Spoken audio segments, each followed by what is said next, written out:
invoice processing for a client, right? We did invoice processing.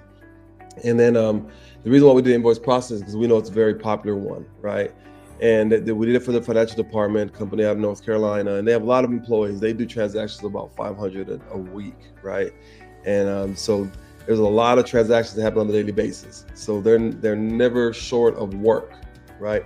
But what happens is that there's a lot of data, a whole lot of data, and it's a lot of information that doesn't come in correctly. It's all choppy, and what about this? What about, just sort of, you got to go back to the other document because that one didn't make sense. You have to relook at this and things like that.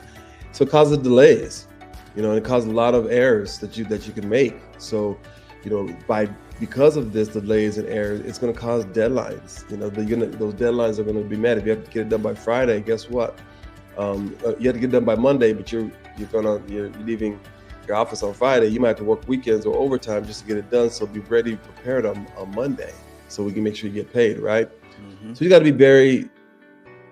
be very creative on how to get this done. And the best way to do that is by automating, right? You want to clear up that data, get clean data that comes through.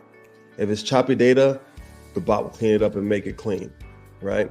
It'll enter into all the records. So wherever the system needs to be, it'll be there waiting for you come Monday morning, right? It might even be ready for you during the week before if you wanted to. Just give it a deadline, it'll meet that deadline.